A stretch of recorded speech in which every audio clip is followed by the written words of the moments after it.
Well, hello everyone. Welcome to the Dechtman Wealth Management 2024 Mid-Year Economic Update and Investment Outlook, or as we like to call it, our halftime report. And if you do have a question, please type it into the Q&A box below, and we will do our best to answer it at the end of the call. And if we're not able to get to it, we'll reach out to you directly and have a chat. And now we're going to show you a few disclosures.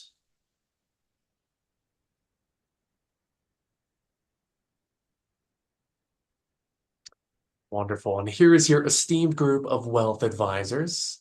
We also have an additional 5 team members that are phenomenal.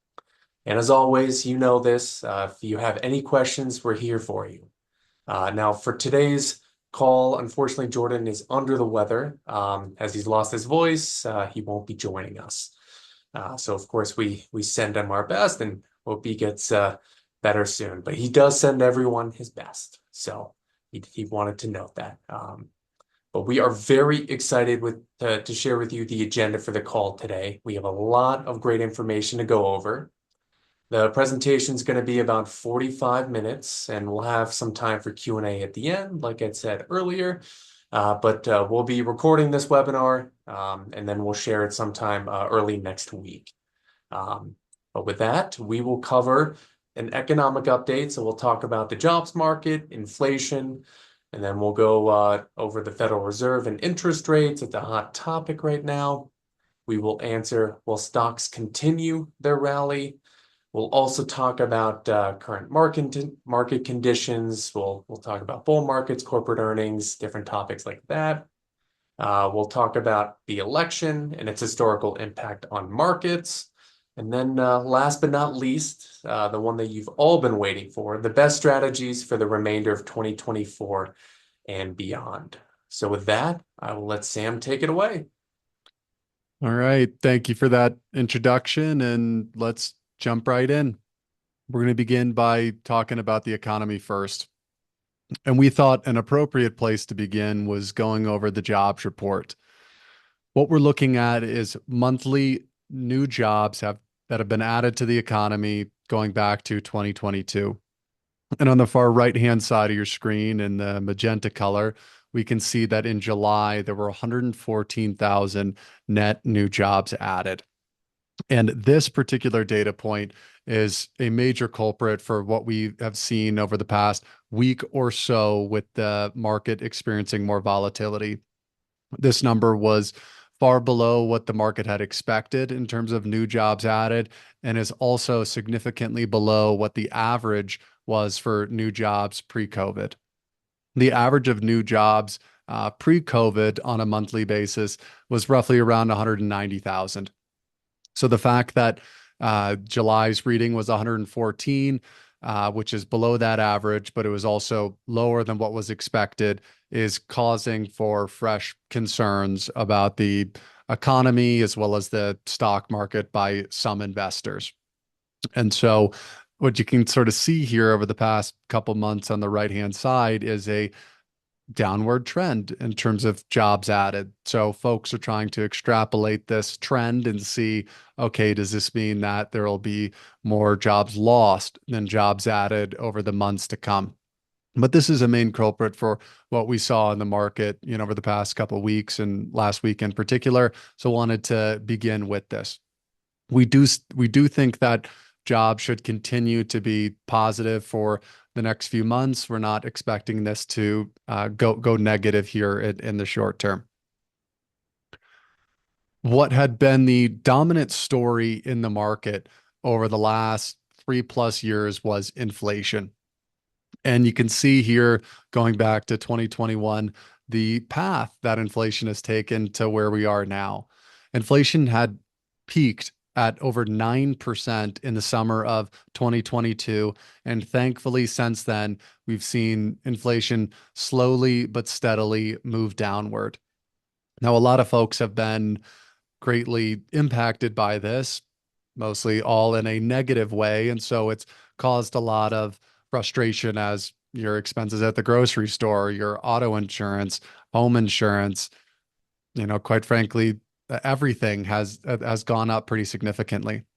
But an encouraging trend is that it looks like it's starting to slow down. And we are hopeful that this is on a path to continue going down. The Federal Reserve's goal when it comes to inflation is 2%. So we can see here on the far right-hand side that right now we're at 3%. So it's a much better improvement from 9, but it's still a ways away from 2. And the biggest component that we're seeing here in the inflation is this navy bar that's running across, and this relates to shelter or housing. And this represents a significant portion of not only headline inflation, but what is referred to as core inflation as well. And we expect this number to hopefully begin to shrink in the coming months as we're seeing a massive supply of new apartment buildings flood the market, which is causing landlords to be more measured in terms of how they increase rents in the future. And potentially some spots we're seeing in areas of the country, they're beginning to cut rents. So if we can bring this shelter component down, hopefully that'll help move inflation in the right direction. But we also think that there's other factors in addition to what we're showing you on the screen, which should push inflation down. One being the money supply. The money supply is a major factor when it comes to determining how inflation works its way through the economy. And we're finally see the money supply starting to come into check from its massive increase, during the COVID years, but wanted to give you a breakdown in terms of where we were and where we are from inflation. Let's take a look now and talk at the consumer balance sheet. As I just mentioned in the previous slide, and as you know at home, inflation has been very difficult over the last couple of years. So let's take a look in terms of how has that really impacted the balance sheet of everyday Americans. And so what we can see here on the left-hand side is assets. 181 trillion in assets. And then on the right-hand side, we can see liabilities. And the key thing here on the right-hand side that I want to point out is how the liabilities are broken down. The lion's share, roughly 2/3 of the debt that is outstanding for consumers, is related to mortgages. That is the lion's share and the most by far.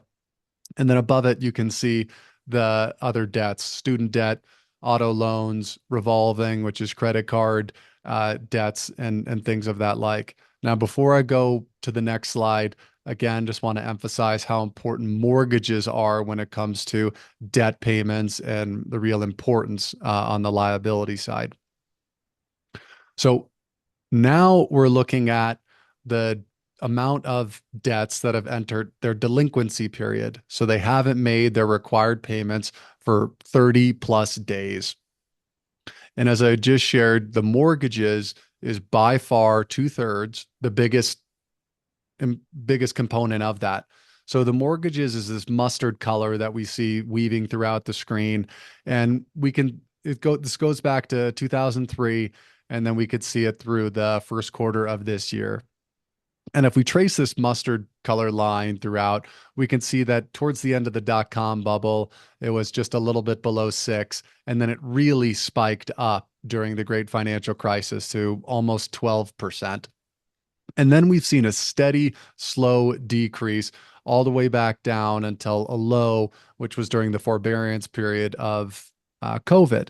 But now we're starting to see that inch back up a little bit. We're starting to see auto loans inch back up. We're starting to see credit cards inch back up in terms of delinquencies. And so this is something that we are keenly aware of and keeping our eye on. While we are still optimistic that the economy can continue to grow, albeit is starting to slow down, we want to make sure that the consumer and households are still able to meet their obligations and keep things, moving and keep their financial houses in order. But the real place that you have to look to decide how stretched is the consumer feeling at this moment is this graph right here. And what we're looking at is the household debt service ratio. So what this means is what percentage of your disposable income is being paid out to required debt payments. The lower, the better. It means less of your income is going towards paying down debt, which gives you more ability to spend however else you'd like because it's not required. And this goes all the way back to 1980. So on the far right-hand side, we can see that we're about 10%, which is at a near 40-year low in terms of what this ratio looked like and significantly below 2007. So while in the previous slide, we took a look at delinquencies increasing for some folks, by and large, we can see that people are still keeping their financial houses in order. They've locked in those historically low mortgage rates in particular, and they have the ability to continue to spend. Roughly 70% of the US GDP, US economy is based on consumer spending. So as long as folks are not having to put up big percentages of their disposable income to pay down debts, they have more money to spend elsewhere, which will keep the biggest part of that cog moving forward, which is why we think the economy, at least in the near term and intermediate term, should continue to grow, even though we expect it to be slightly slower growth. So now let's shift gears and talk about what is the biggest topic of the day. Inflation really happened to be the main focus for the past couple of years. Now the Federal Reserve really seems to be dominating the headlines, and the focus is all on how they're going to manage interest rates going forward. So what we're looking at here is a graph which shows the federal funds rate going back 1993 until present day. And you can see through the gray line that goes across the screen, this is what is referred to as the federal funds rate. The blue dotted line tells you what the Federal Reserve where they expect interest rates to go, not only by the end of this year, but 2025, and then the long run, if you will. And so one thing we can see is that the federal funds rate right now is at 5.38%. But the Federal Reserve expects interest rates by the end of the year to be at 5.10%. So what that tells us is that the Federal Reserve expects to lower interest rates at least once this year. And the market right now is expecting there to be a 0.25%, or what we refer to in the industry as a 25 basis point cut at their September meeting. But given the recent market volatility, some investors are wondering if maybe a 50 basis point cut is necessary, or 0.5%. You can see in the green line, this is what the market expects. So you can notice that there's a pretty significant difference between where the market thinks the federal funds rate is going to end the year versus what the Federal Reserve is telling us in terms of their expectations. The market not only thinks that the Federal Reserve is going to cut in September, but they think that they're most likely going to cut at all of their additional meetings throughout the end of the year. We'll have to wait and see how the Federal Reserve is going to react and what they do in terms of the size of those cuts, if they end up doing anything at all. But it does seem like the Federal Reserve is well on their path to achieving their goal, which is get inflation down to 2%, but also have stable employment. That is their dual mandate, to keep prices stable as well as employment stable. Now, why would the Federal Reserve reduce interest rates? Why is this the talk that's happening right now? How is this going to help? So, by raising interest rates, the Federal Reserve tried to slow down the economy in an effort to tackle inflation. But now that it looks like the economy is slowing and inflation is coming down, the Federal Reserve doesn't want to necessarily throw the economy into a recession if they can help it. So by decreasing interest rates, they are trying to spark growth, and they are trying to reignite more positive momentum back into the economy with hopefully the absence of inflation going back up. Now, when it comes to different monetary policy decisions, there is generally long and variable lags. So if the Federal Reserve does cut 0.25% at their meeting in September, it's not as if a switch gets flipped in the economy and you start to see more growth accelerate. It takes a while for things to really work their way through. If your mortgage rate were to go down 0.25%, does that make you that much more interested in purchasing a home? I would say for some folks, maybe that changes the math. For a lot of folks, probably is not getting them overly excited. But if you see interest rates come down 0.5% or 1%, then that's really going to perk them up and have them become more interested.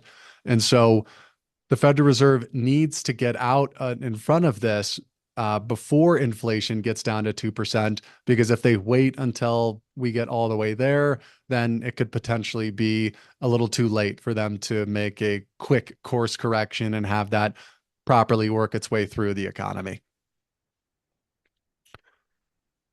So, will stocks continue their rally? Let's first talk about what's happening through the first half of the year and then what's happening over the last couple of months.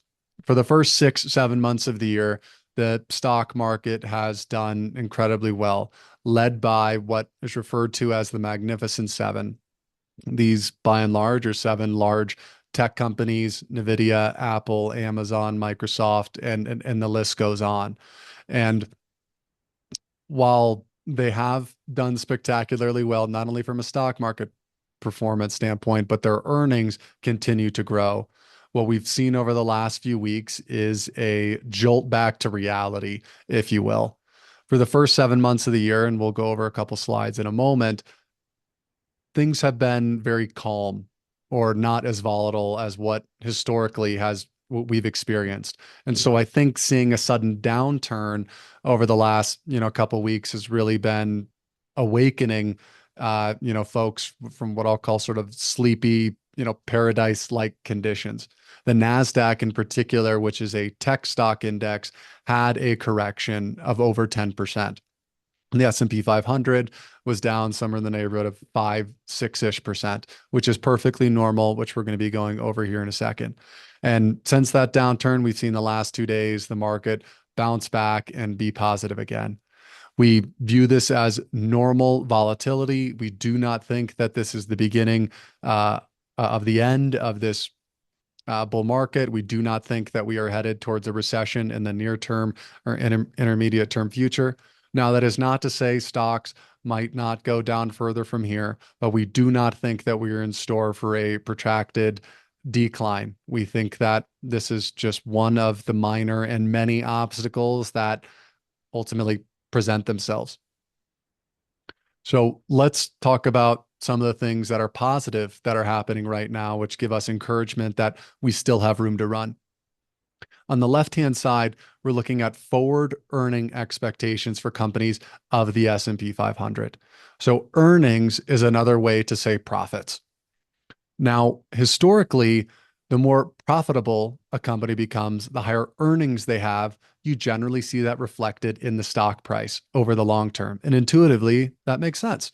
If you're earning more profits, you should be worth more as a business, particularly when your future prospects are still promising to continue that trend.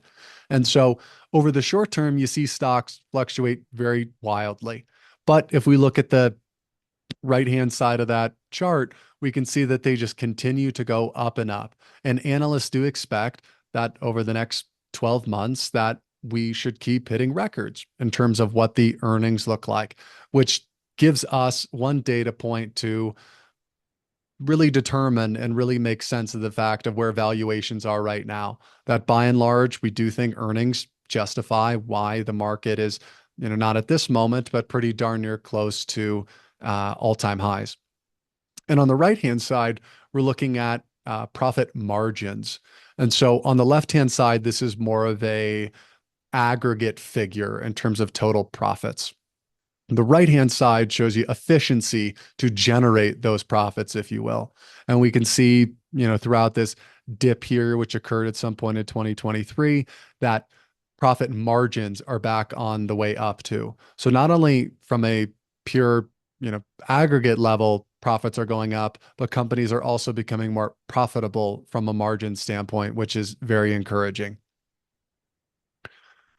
Let's look at the other side of the ledger when it comes to corporations to see how they're doing on debt.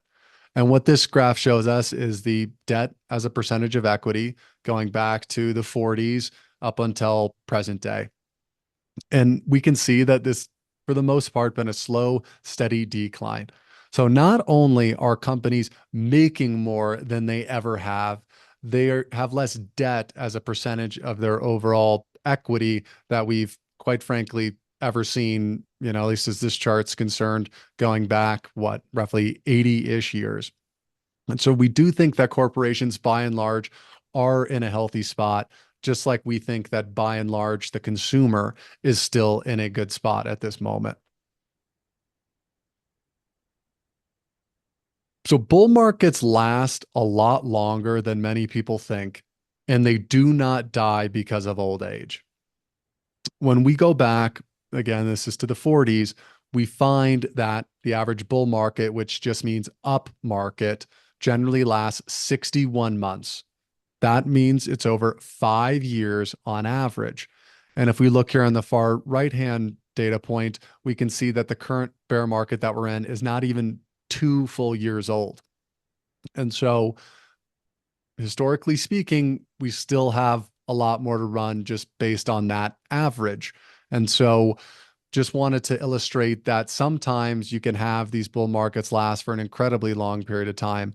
We can see here since the great financial crisis that we had a bull market that lasted almost, or excuse me, over 10 full years, which is incredible. The longest one that we've, really seen, at least, based on this chart. But just wanted to share that bull markets do not die of old age. And from a historical perspective, we still think that we have a lot more room to run.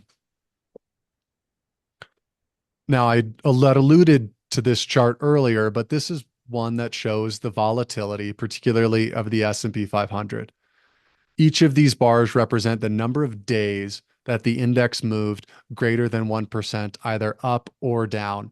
And over the last 15 years, we've seen there be about 66 days per year where, again, the index has moved up or down 1%. And now, this chart was through the end of June, so it didn't include some of the recent volatility that we saw here in early August and late July. But you can still see on the far right-hand side that we are well below the average. And this is what I was referring to, that things have been historically calm, quite frankly, throughout the first 7 months-ish of the year. And this recent downturn, this blip, if you will, had really awoken people to more of a normal, market volatility that we experience. So now let's switch gears and talk about the election and its investment impact. We are not going to be talking about policies that each of the individual candidates are talking about. We are not going to talk about who we think is going to win. We're not going to be talking about who we want to win. This is based purely on the facts as we see it, and I'll also share our investment process as we go through the various implications. So the first chart that we want to show you is related to Congress. And what we find here on the right-hand side is that the S&P 500's performance is best when there is a split Congress versus when Republicans hold both chambers or Democrats hold both chambers. Now, again, this is not a prediction whatsoever, but given that the country seems pretty evenly divided, we are of the assumption that in all likelihood, there will probably be some form of split Congress, whether Congress is divided or the president's party is different than what the makeup of Congress ultimately looks like. But just wanted to share that during all scenarios, fully Democratic Congress, fully Republican Congress, or split, the S&P 500 still has positive returns during each of these scenarios. Then if we go a step further and we look at which party controls the White House, we can see that markets go up under Democrats and Republicans. The policies that the president and Congress put forward do matter. And I'm not here to say that they do not. They absolutely do. And they can have pretty big impacts on not only the economy and the market.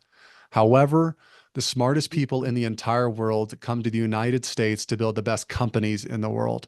And despite some or most of the obstacles that politicians on both sides put in front of them, people are incredibly resilient and find a way to work through them or around them.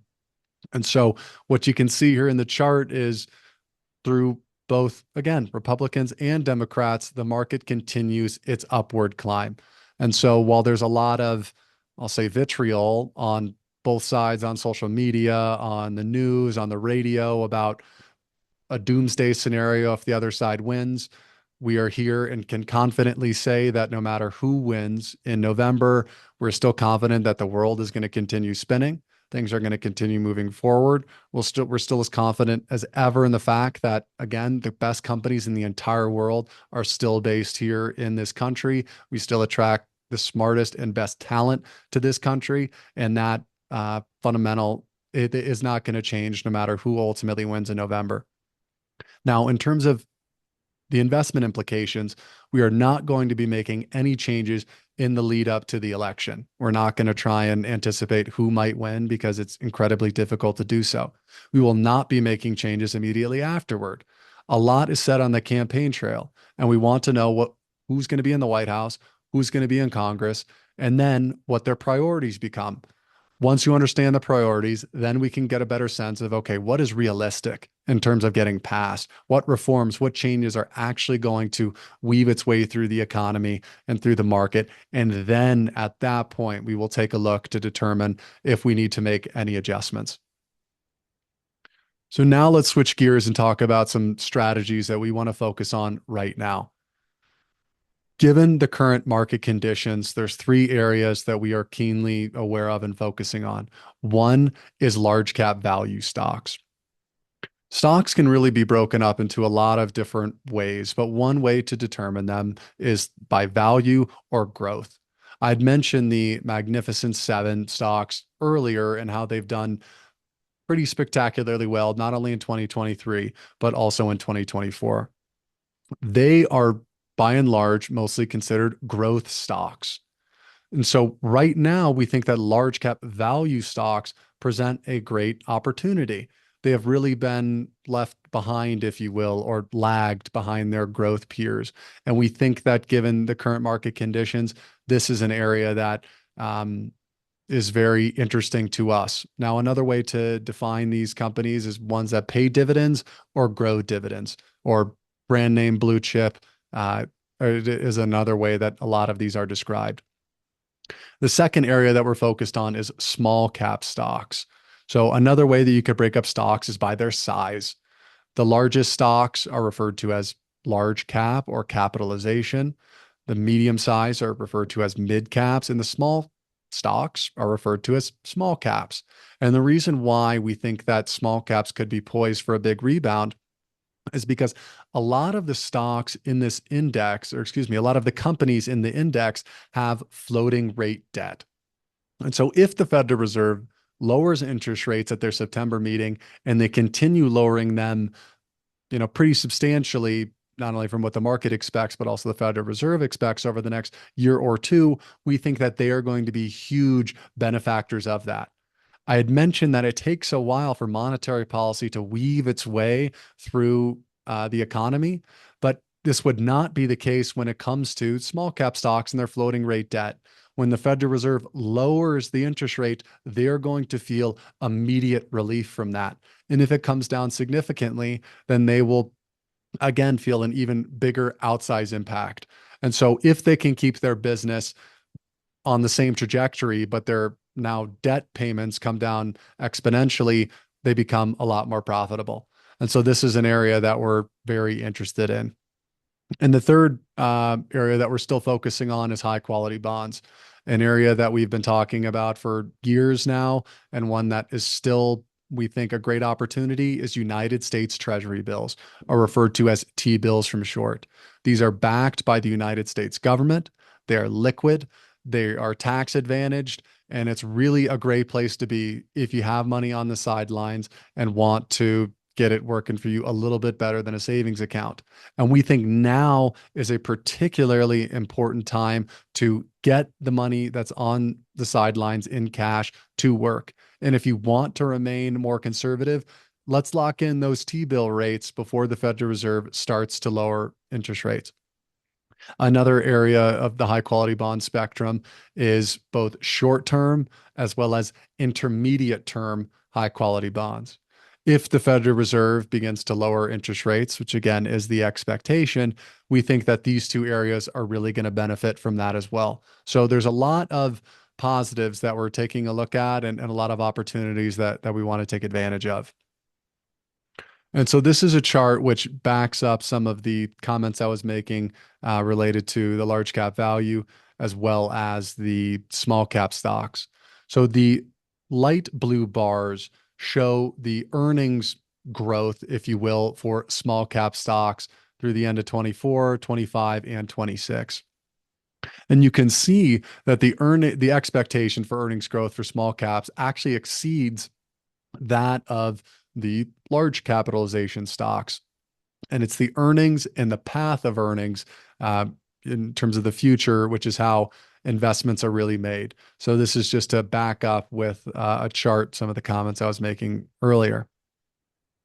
Now, to switch gears slightly, we wanted to reintroduce this chart back into our presentation to give some context to what intra-year declines look like versus calendar year returns. So the orange bars that go along the bottom of this graph show you the intra-year declines. So what this means is in a given year, how much did the stock market go down at any single point in time?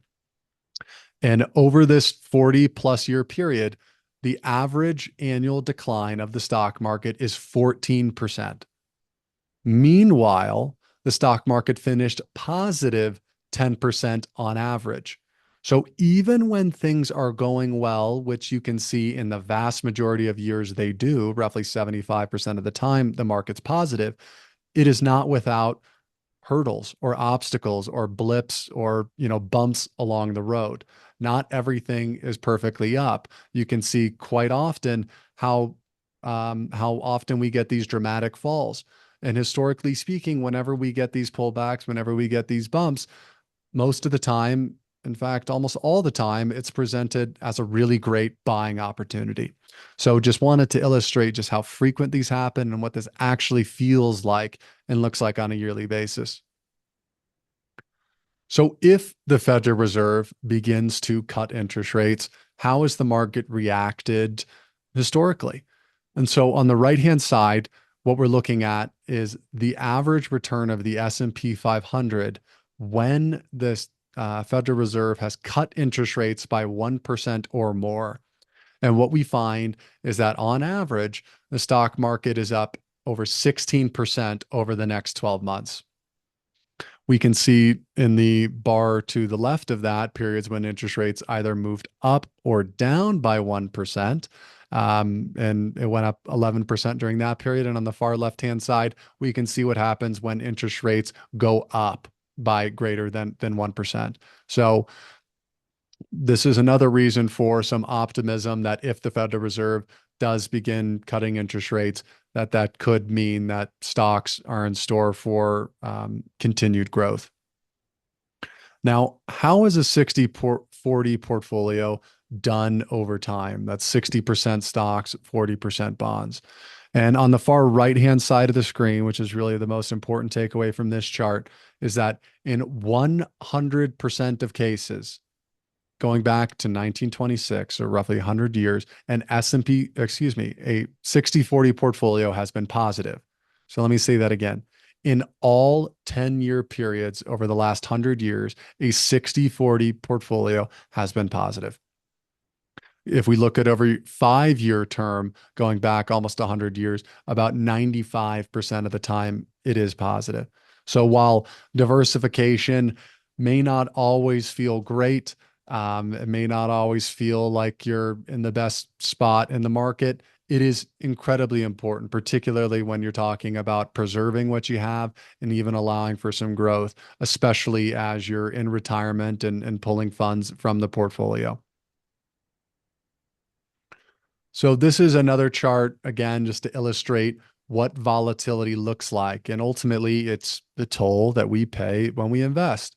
And so let me just highlight 2 points here. One is that we see a 10% correction, roughly about 1 time per year. So it is expected per year that we see at least 10% pullback, which to this point we have not seen yet in the S&P 500. So it would not surprise us to see the market go down a little bit farther from here.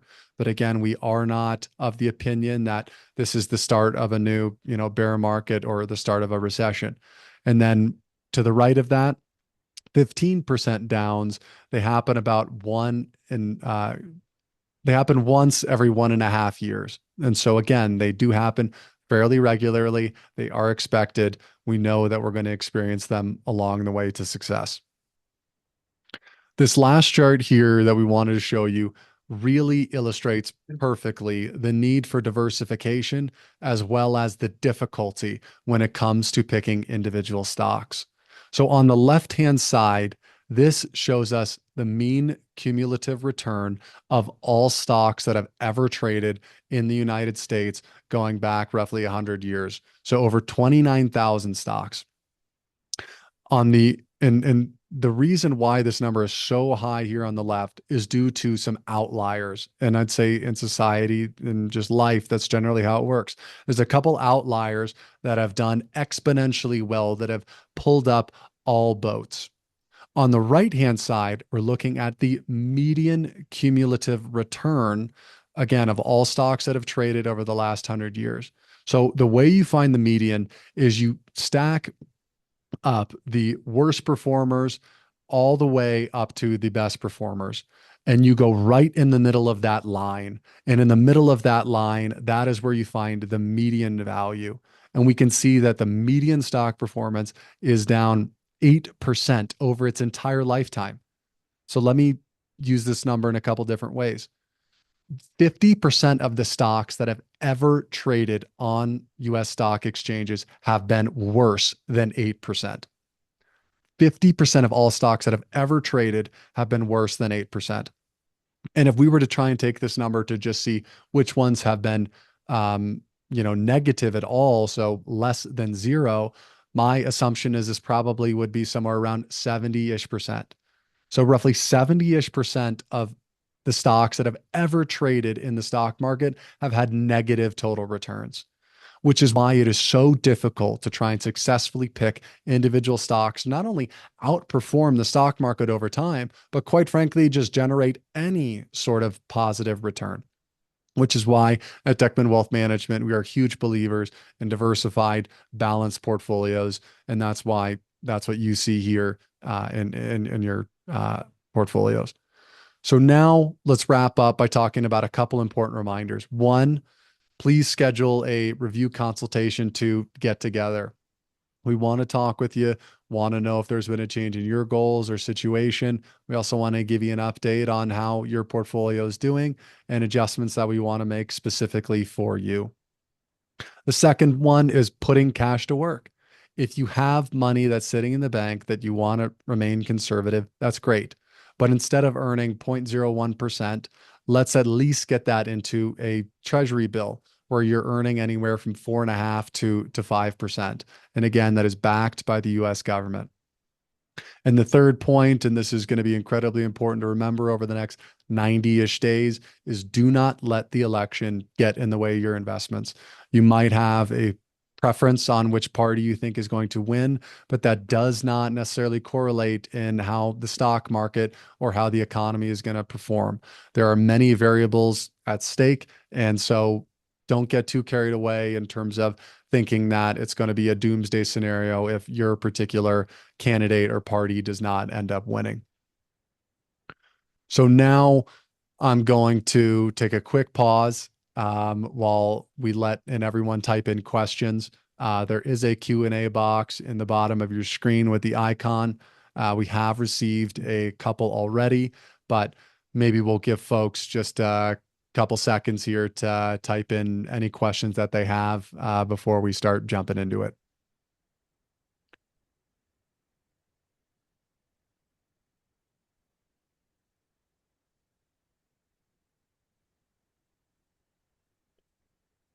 All right. While folks are still typing in their questions, Adam, did you want to go over the ones that we've already received? Absolutely. Thank you everyone for submitting your questions. And like I said, we'll get back to you directly if we're not able to get to them today. We have a great question coming in. This one, what do you recommend for those of us in retirement wanting to be extra careful to keep their funds safe? Yeah, and that is a great question and one that we get all the time. And one component, if we want to keep things as safe as possible, that would be through United States Treasury bills or T bills. T bills in our industry are referred to as the risk-free rate of return. That is how they are referred to. And so they're liquid and available whenever you need it. And if we are investing money in T bills in a non retirement account, the interest is also exempt from state and local taxes. So they even have a better after tax boost than what you'd experience with a CD or a money market fund or a bank account. So I think that is a great opportunity for folks that want to not go full aggressive, but are still interested in stocks. An area that we could consider is the large cap value space. So dividend payers, dividend growers, we think is another opportunity that could be very successful too. All right, thank you for that.